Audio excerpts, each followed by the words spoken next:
Alright, so what we're doing today is I'm having a brake issue with the truck. When I'm driving around, normally you don't really detect it, but when you hit the brakes relatively hard, the truck abruptly pulls to the driver's side, pulls to the left. So I anticipate there's a problem with the right braking system, whether it be the slack adjuster or the brake chamber. And one of two giveaways. One, the pull, right? That's a dead giveaway that something's not pulling its weight on the right hand side. And another giveaway is these tires are brand new, so you can see the tire, what do you call them, tire nipples, right? And then if you go over to the driver's side, they're all worn down. Well, for the most part, there's still a few, but so what we're gonna do is I ordered some new slack adjusters. That's one of them. The other one's laying under the truck already. So we're gonna take the wheel off and we're just gonna do a whole brake service. I got new brake shoes in the house. So we've already zipped off the lugs. Are right there. I have these chrome covers on. And then what I like to do, which I haven't seen too many people utilize on these bigger trucks, are these dollies. So these dollies are used for car storage normally, right? You put the dolly under the car wheel, you jack it up on all four corners, and you can reposition the car, whether it be inoperable or whatever, throughout the garage. But what I use them for is moving heavy wheels. So you stick it under there, you jack it up till it just barely bites, and then instead of breaking your back, boom, you pull the wheel right off. And then putting the wheel back on is just as easy, because with a little bit of effort it rolls. It's got rollers, right? It's all jammed up right now because it's up against the crank, but you can roll it to help line up the the studs. So it makes getting these wheels, whether they be on this or a semi truck or whatever else, super easy. But here is our slack adjuster. It's relatively easy to get off. You've got these two cotter keyed pins that you pull off, and then on the back side there's a what do you call this nonsense, a safety clip in there that you got to get out. And since I'm doing that, I think I'm going to replace the brake chamber as well, just to be on the safe side. It should be relatively inexpensive. And yeah, I think that should solve it, along with the brake shoes. The brake shoes I don't think would solve it because they were adjusted correctly. I had already adjusted it, thinking that was the issue. But the S-cam kind of droops back down off of the shoes. So I think it's either the slack adjuster or the brake chamber. So more than likely the slack adjuster. But since we're in here, we might as well knock things out. Yeah, so there you have it. And we'll pull the I've got the truck picked up right now in the middle of the axle. So just turn this whole thing out of the way.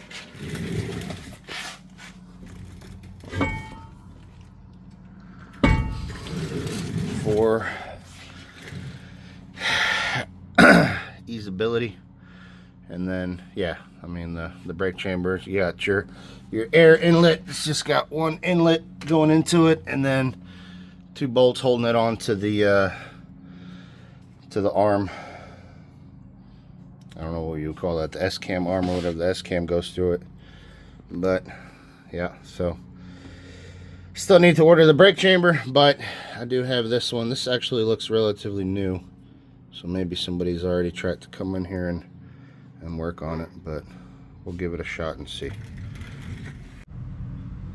Alright, so for this, the first thing you want to do with getting the slack adjuster off is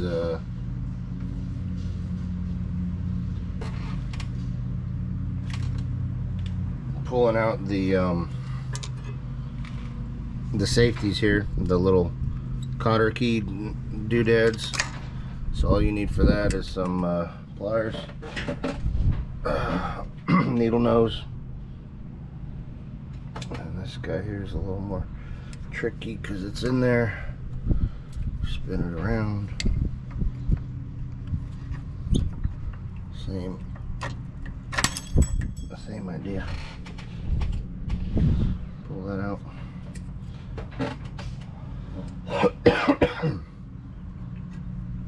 And pull your pins out. Gotta get this C-clip off, which is right there.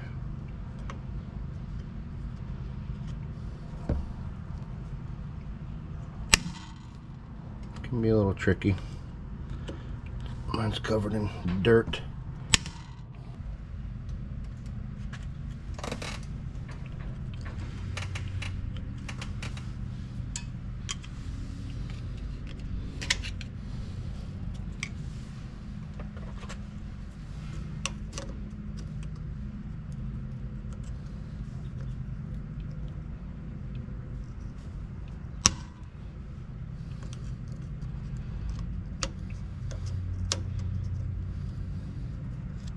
Okay, and then behind that, there's a little washer. Pull that guy out, put it to the side, and then what you want to do is you want to back off the slack adjuster, which to do that, all you need is a 10mm. And the 10mm doesn't even fit, but it fits well enough to grab it. Then you need to depress this guy, the little safety stop, and crank on this thing clockwise while holding that up, and it rotates it off of the brake chamber. And once you have it rotated out of the way, in theory, just slide right off. Like such. And there you go.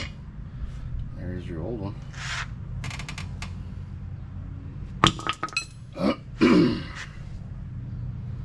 And it's a good time to inspect the S-cam, see how much play you have in it and whether or not you need to do S-cam bushings and so on and so forth.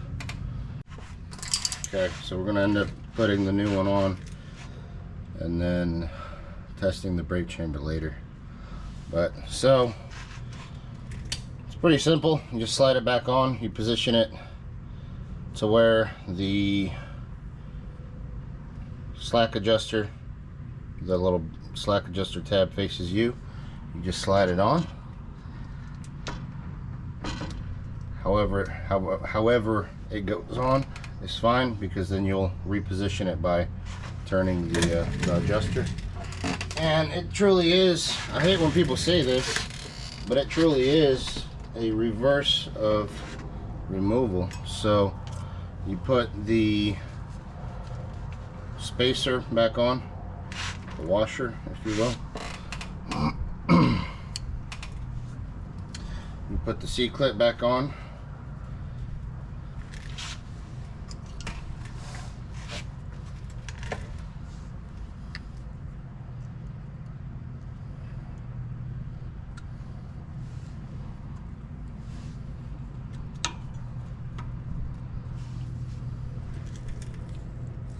Make sure it pops out and locks in the groove.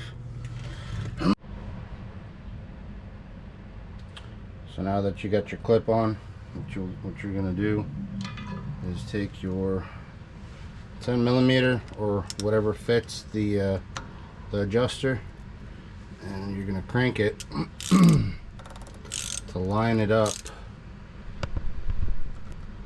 Line up the slack adjuster with the brake chamber rod. You're going to do that to the point where you can slide the pin in, and the slack, or the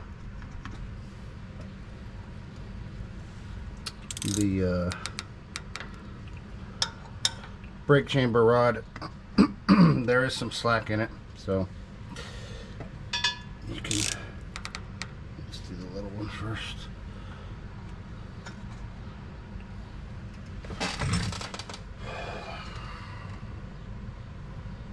Put the little cotter key circlip BS in there, like such.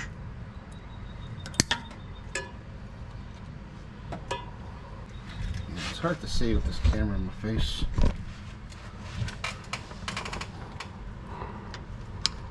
There we go.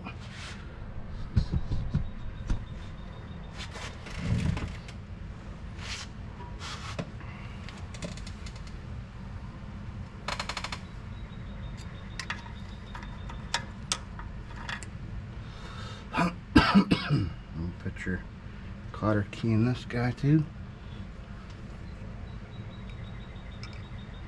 If we can find it. Bam. Just like that.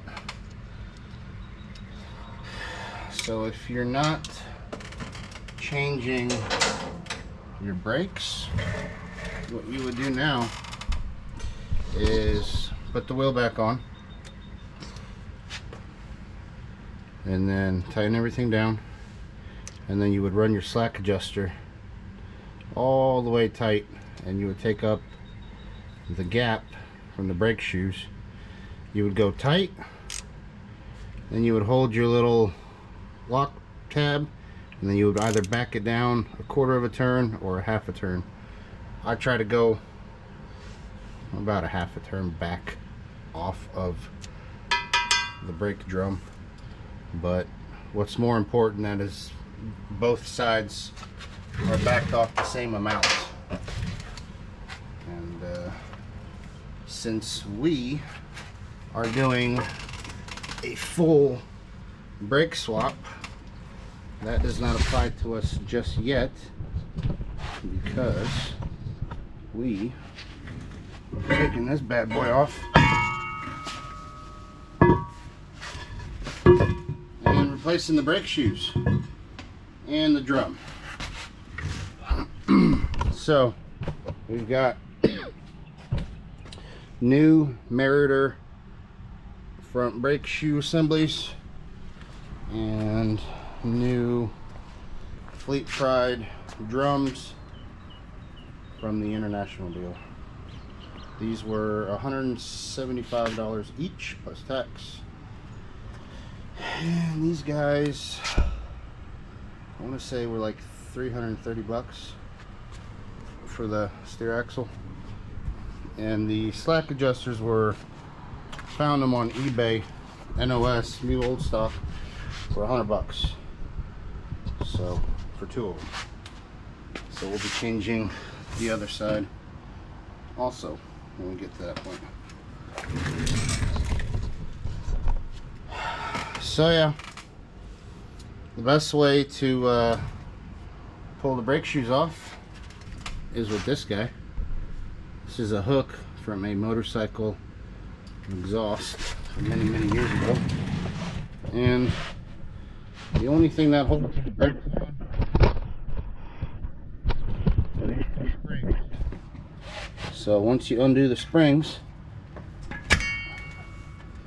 everything starts coming apart. You've got a spring here, and you have a spring in the back also.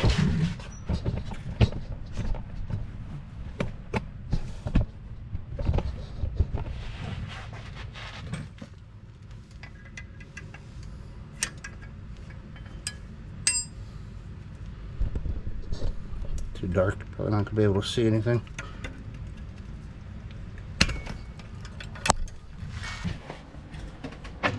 And then pull the whole thing apart.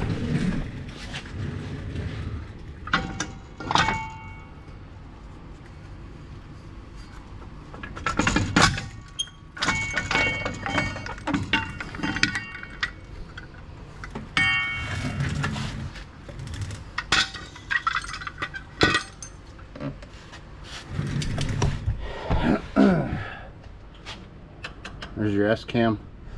That is what pushes on these rollers and slides the brake pads apart against the drum. So pretty quick and easy for the most part.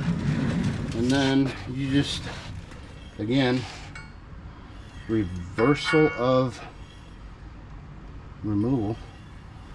Check your tone ring while you're in there. That's this guy. That's what sends the signal to the ABS.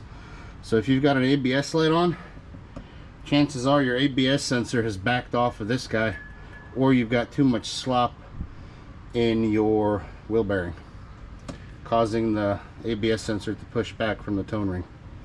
They call it a signal ring. They call it a whole bunch of stuff. Signal ring, tone ring, whatever. But ours is undamaged and straight, so no issues there. So here we've got our new springs and what have you. You got all these new components per side. Yeah, so then you just pull all this old crap off of here, like these guys.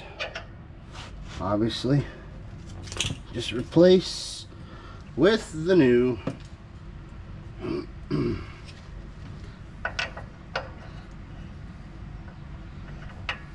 Same size. Yep. Then with this guy.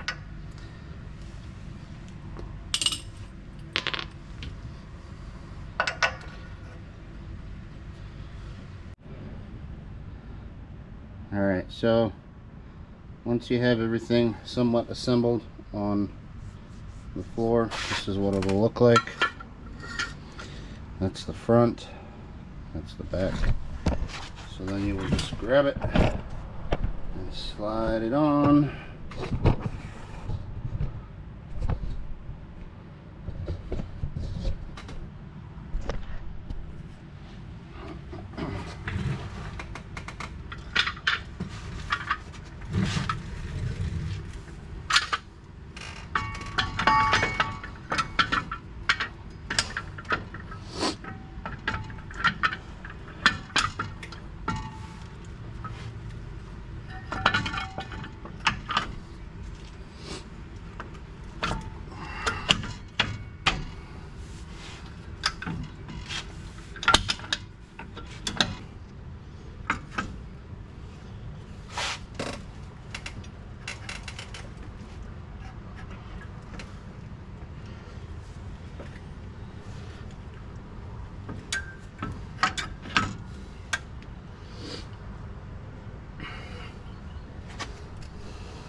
Okay, we're in.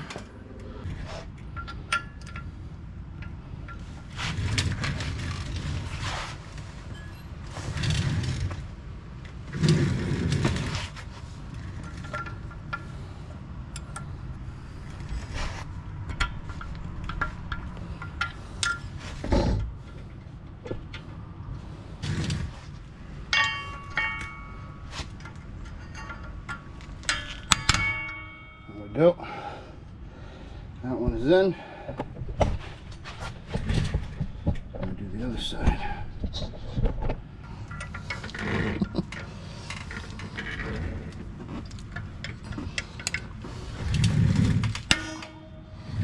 Be sure to clean your drum out with brake cleaner.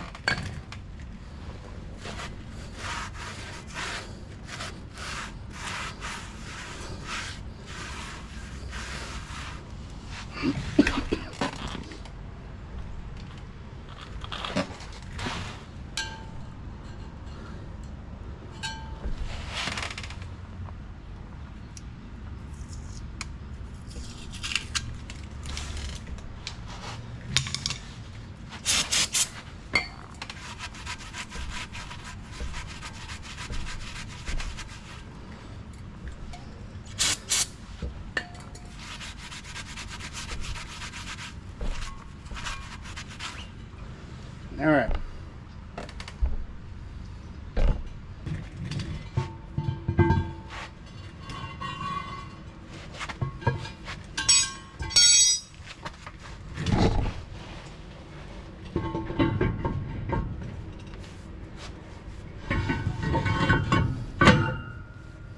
There we go. And then once you put the wheel on, what you want to do, don't forget to adjust the brake and make sure to grease the stock adjuster, and that's it.